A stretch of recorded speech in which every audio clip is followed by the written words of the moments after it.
Hi, welcome to Telugu journey channel. నా పేరు విష్ణుకుమార్. రష్యాలోని కంచ్కా ద్వీపకల్పంలో జరిగినటువంటి భారీ భూకంపము మొత్తం 30 దేశాలను కూడా వణికిస్తోంది. ఇప్పుడు దాని తర్వాత వచ్చినటువంటి భూకంపం తర్వాత వచ్చినటువంటి సునామీతో జనం అయితే వణికిపోతున్నారు.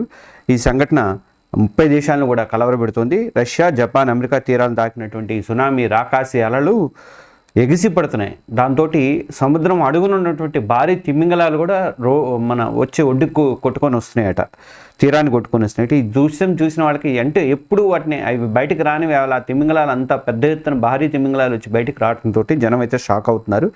రష్యా ఎర్త్క్వేక్ ఎఫెక్ట్ ఏ దేశాల మీద ఉంది, భయంకరమైనటువంటి ఆ రాకాశ అలలు ఎలా ఉన్నాయి ఏంటి అనేది, మన దేశానికి ఏమైనా ఎఫెక్ట్ ఉందా అన్నది నేను వీడియోలో చెప్తాను.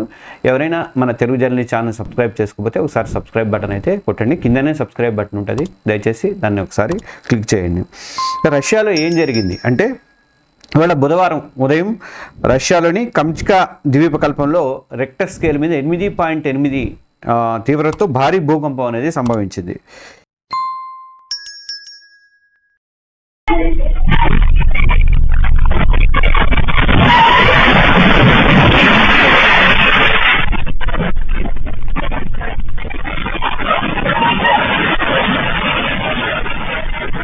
ఈ భూకంపం అంట 1950 తర్వాత ఇంత పెద్ద ఎత్తున ఎప్పుడు భూకంపం రాలేదని చెప్పేసి రష్యా అధికారులు అయితే చెప్తున్నారు. అంత తీవ్రతతో వచ్చింది ఈసారి భూకంపము. పసిఫిక్ మహాసముద్రంలో భారీ అలల్ని క్రియేట్ చేసింది. అవే సునామీగా మారిపోయినాయి. ఆ అలలు ఇప్పుడు రష్యా, జపాన్, అమెరికా ఈ 3 తీరాలను కూడా తాకినాయట. ఇక కొన్ని చోట్ల 3 నుంచి 5 మీటర్ల వరకు ఎత్తు వరకు కూడా అలలు అనేవి ఎగిసి పడుతున్నాయట.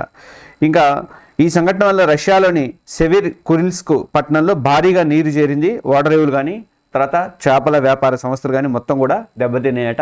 ఇళ్లలోకి నీళ్లు వచ్చేసినాయట. ఇక తిమింగలాల విషాదం ఇంకొకటి. ఈ సునామీ అలల తాకిడికి జపాన్ తీరంలో ఉన్నటువంటి చిబా ప్రాంతంలో యామా దగ్గర 4 బెలుగా తిమింగలాలు తీరాన్ని కొట్టుకొచ్చినాయట. బెలుగా తిమింగలాలు అంటారు వీటిని. సాధారణంగా సముద్రంలో లోతైన ప్రదేశాల్లో ఉంటాయట ఇవి. ఈ భారీ తిమింగలాలు సునామీ అలల తాకిడికి ఆ సునామీ అలలు బాగా కింద దాకా వెళ్ళిపోవడంతో ఏమైందంటే సముద్ర జలాలు ఒక్కసారిగా వెనక్కి వెళ్ళిపోయి ఆ భారీ తీరాన్ని తాగడం వల్ల ఏమైందంటే అవి అమాంతం ఒడ్డుకి కొట్టుకొచ్చినాయట. జపాన్లోని ఎన్హెచ్కే టీవీ ఈ దృశ్యాలని ప్రసారం చేసింది. రెస్క్యూ టీంలు తిమింగలాలు మళ్ళీ సముద్రంలోకి పంపించే ఏర్పాట్లు అయితే చేస్తున్నారట. ఇంకో విషయం ఏంటంటే, ఈ భూకంపానికి ఒక రోజు ముందే ఇలాంటి సంఘటన జరిగిందట. కంచ్కా తీరంలో ఎక్కడైతే ఇప్పుడు సునామీ వచ్చింది, భూకంపం వచ్చింది అనుకుంటున్నామో అక్కడ 5 బెలుగా తిమింగలాలు తీరానికి కొట్టుకొచ్చినాయట. అది అకస్మాత్తుగా కొట్టుకొచ్చినప్పుడు అప్పుడే ఈ భూకంపము సునామీ వస్తుందని చెప్పేసి ఒక రోజు ముందు జరిగిందంటే నిన్ననే జరిగింది కాబట్టి దాన్ని బట్టే అర్థమైందనమాట. ఇక భూకంపం వచ్చేది ఉంది అని ప్రకృతి ఇచ్చిన సంకేతంగా దీన్ని భావిస్తున్నారు కొంతమంది. సునామీ ప్రభావం ఏ దేశాల మీద ఎక్కువగా ఉందంటే, భూకంపము సునామీ ప్రభావం వల్ల 30 దేశాలు ప్రభావితం అవుతున్నాయి. జపాన్లోని హోక్కైడా, మియాగి, ఇవాటే, ఫుకుషిమా వంటి ప్రాంతాల్లో 30 సెంటీమీటర్ల నుంచి తర్వాత 1.3 మీటర్ల ఎత్తు వరకు కూడా అలలు ఎగిసి పడుతున్నాయట. ఇక రష్యాలోని కురిల్ ద్వీపుల్లో 5 మీటర్ల దాకా ఎత్తులో అలలు అయితే రికార్డ్ అయినాయట. ఇక అమెరికాలో హవాయి, కాలిఫోర్నియా, అలస్కా, ఒరిగాన్, వాషింగ్టన్ రాష్ట్రాల్లో సునామీ హెచ్చరికలు కూడా జారీ చేశారు. హవాయిలో 1.5 మీటర్ల ఎత్తుకు అలలు ఎగిసిపడుతున్నాయట. కానీ పెద్దగా నష్టం ఏమి జరగలేదంటున్నారు. ఇంకా Chile, Peru, Philippines, New Zealand, Indonesia లాంటి దేశాల్లో కూడా 0.3 నుంచి 3 మీటర్ల వరకు కూడా అలలు అనేవి ఎగిసి పడుతున్నాయట ఇప్పుడు ప్రస్తుతము. ఇంకా రష్యాలోని సెవెరో కురిల్స్కో ఎమర్జెన్సీ ప్రకటించారు. అక్కడ ప్రజల్ని సురక్షిత ప్రాంతాలకి తరలిస్తున్నారు. అలాగే జపాన్లోని సెండాయ్ ఎయిర్పోర్ట్ని పూర్తిగా మూసేశారు. రైళ్లు, హైస్పీడ్ రైలు మార్గాలను కూడా పూర్తిగా నిలిపేశారు. ఫుకుషిమా అణు విద్యుత్ కేంద్రం నుంచి అక్కడ సిబ్బందిని అందరినీ కూడా ఖాళీ చేయించారు. ఎప్పుడు ఎఫెక్ట్ అయినా దానికే ఎఫెక్ట్ అవుతుంది, అందుకని దానిలోంచి సిబ్బందిని కూడా సురక్షితంగా చేశారు. ఎలాంటి ప్రమాదాలు రాకుండా జాగ్రత్తలు అయితే తీసుకున్నారు. ఇక అమెరికాలో హవాయి ఓడరేవులు మూసివేసేసి ఇక వాణిజ్య నౌకలను కూడా లోతైనటువంటి సముద్రంలోకి పంపారట.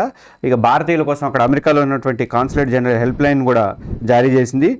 ఇది ఎందుకు జరిగిందంటే, ఈ కంచ్కా ద్వీపకల్పం అనేది పసిఫిక్ను తర్వాత నార్త్ అమెరికన్ టెక్టానిక్ ప్లేట్ని ఆనుకొని ఉంటుందట. ఇది భూకంపాలకు, అగ్నిపర్వతాలకి నిలవైనటువంటి ప్రాంతం అట, ప్రసిద్ధమైనటువంటి ప్రాంతమైనటువంటి రింగ్ ఆఫ్ ఫైర్లో ఉంటుందట. ఈ భూకంపం 19 కిలోమీటర్ల లోతులో సంభవించింది. అందుకే దాని ప్రభావం అనేది చాలా ఎక్కువగా ఉందన్నమాట. సో తర్వాత సునామీ అలలు సముద్రంలో గంటకు 800 కిలోమీటర్ల వేగంతో ప్రయాణం అనేది చేస్తాయి. చాలా డేంజర్ అది. కానీ తీరానికి చేరినప్పుడు వాటి వేగం తగ్గి తర్వాత ఎత్తు కూడా పెరుగుతుంది అనమాట. వాటి వేగం తగ్గి ఎత్తు పెరుగుతుంది. అందువల్ల అలలు అనేవి బాగా ఎగిసిపడతాయి అనమాట. ఇక ఈ సంఘటన సోషల్ మీడియాలో కూడా బాగా ఎక్స్లో పోస్టులు అయితే వేస్తున్నాయి. ఈ బెలుగా తిమింగలాల గురించి ఈ కంచకా తీరంలో కొట్టుకొచ్చినటువంటి వీడియోలు అయితే వైరల్ అవుతున్నాయి. మీకు కూడా నేను ఆ వీడియో ఇస్తాను, చూడండి ఒకసారి. అంటే నిన్న ఒకరోజు ముందే రావడం అనేది దాన్ని బట్టే మనకు అర్థమవుతుందని చెప్పేసి అని అంటున్నారు. ఇక జపాన్లో ప్రజలైతే భవనాల మీద పైకప్పులకి ఎక్కి సునామీ అలను గమనిస్తున్నారట. హవాయిలో ట్రాఫిక్ జాములు కానీ తర్వాత వాహనాలు రోడ్ల నుంచి జనం తప్పించుకునేటువంటి దృశ్యాలు కూడా కనిపించినట్టు సినిమాల్లో చూసినటువంటి దృశ్యాలు లాంటివి ఇక్కడ కనిపిస్తున్నాయట. ఇంకా సునామీ హెచ్చరికలు కొన్ని ప్రాంతాల్లో తగ్గినప్పటికీ జపాన్ కానీ రష్యా కానీ హవాయి వంటి దీవుల్లో కానీ ఇంకా అప్రమత్తంగానే ఉన్నారు. రష్యాలో మరో నెల వరకు కూడా ఆఫ్టర్ షాక్స్ ఉంటాయని అంటున్నారు. వచ్చే అవకాశం ఉందని చెప్పేసి శాస్త్రవేత్తలు అయితే హెచ్చరిస్తున్నారు. ప్రస్తుతానికి పెద్దగా ప్రాణ నష్టం అయితే నమోదు కాలేదు, కానీ ఆస్తి నష్టం మాత్రం బాగానే జరిగిందని చెప్పేసి అని అంటున్నారు. ఈ సంఘటన చూసి ఇక అటు భారతీయులు కూడా అమెరికాలో ఉన్నటువంటి భారతీయులు కూడా జాగ్రత్తగా ఉండాలని చెప్పి హెచ్చరికలు పాటించాలి అని చెప్పేసి ఆల్రెడీ ఇప్పటికే కాన్సులేట్ వాళ్ళు సజెషన్స్ కూడా ఇచ్చారు. కాబట్టి సురక్షితంగా ఉండాలి. మరి భారత్కి అయితే ప్రస్తుతానికి ఏమి ఇబ్బంది లేదు, ఇటువైపు రాలేదు కాబట్టి అదేం పెద్ద ప్రాబ్లం కాదు మనకి. ఇది ఈ వీడియో మీద మీ కామెంట్స్ తెలియజేయండి. అలాగే మన ఛానల్ని చాలామంది సబ్స్క్రైబ్ చేసుకోకుండా చూస్తున్నారు. దయచేసి సబ్స్క్రైబ్ చేసుకుంటే నాకు ఇంకా మరిన్ని వీడియోలు చేయడానికి ఉత్సాహం అనేది ఉంటుంది. కాబట్టి కొంచెం సబ్స్క్రైబ్ బటన్ అయితే నొక్కండి. Thank you.